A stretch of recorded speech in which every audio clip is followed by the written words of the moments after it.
Assalamualaikum warahmatullahi wabarakatuh.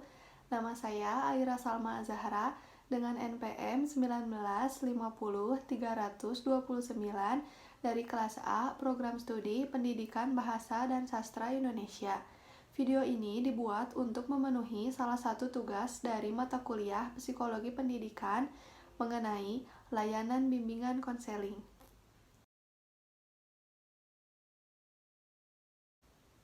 Pertama, pengertian dari layanan bimbingan konseling. Layanan bimbingan konseling merupakan proses pemberian bantuan yang diberikan kepada siswa secara terus-menerus agar tercapai kemandirian dalam pemahaman diri sehingga siswa itu sanggup untuk mengarahkan dirinya sesuai dengan tuntutan dan keadaan lingkungan sekolah, keluarga, dan masyarakat.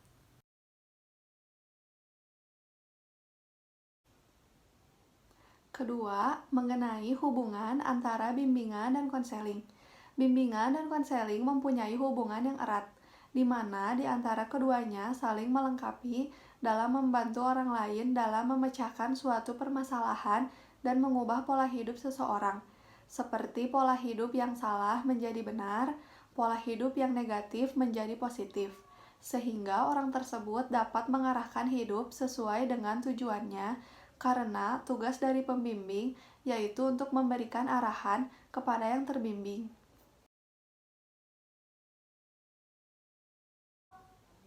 Selanjutnya, apa tujuan dari layanan bimbingan konseling? Tujuan bimbingan konseling adalah agar tercapai perkembangan yang optimal pada individu yang dibimbing. Dengan perkataan lain, agar individu yang dibimbing dapat mengembangkan dirinya secara optimal sesuai dengan potensi atau kapasitasnya, dan agar individu dapat berkembang sesuai dengan lingkungannya.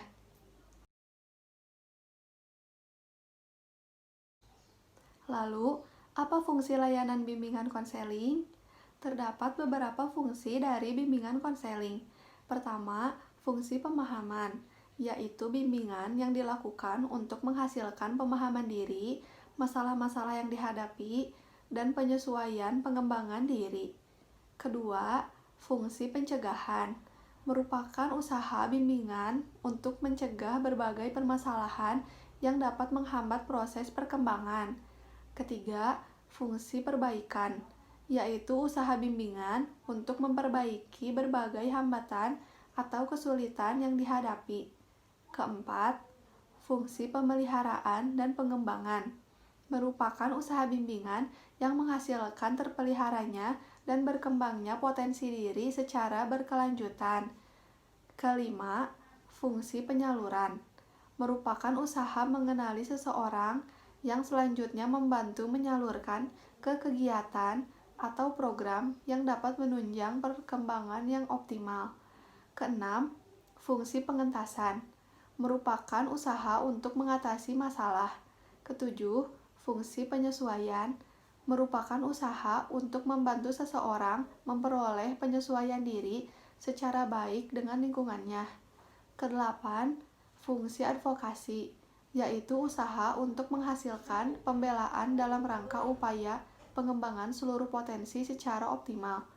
Terakhir, fungsi penuntasan, yaitu usaha untuk menghasilkan teratasinya berbagai permasalahan yang dialami seseorang.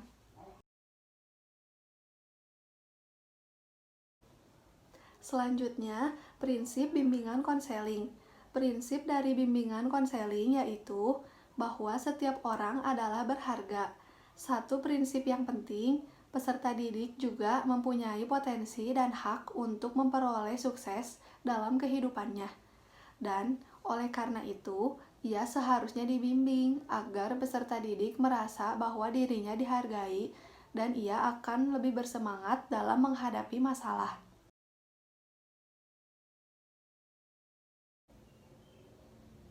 Kemudian, contoh dari layanan bimbingan konseling, yaitu layanan pembelajaran. Layanan pembelajaran adalah layanan yang diberikan kepada peserta didik agar mampu mengembangkan sikap dan kebiasaan baik.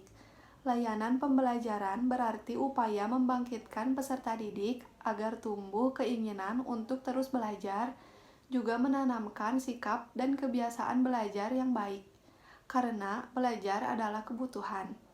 Pembimbing dapat memacu semangat peserta didik agar ia mengisi kegiatan sehari-harinya dengan kegiatan yang berkualitas, atau memberikan semangat untuk mengembangkan inovasi dan kreativitas peserta didik agar terus tumbuh keinginan untuk belajar.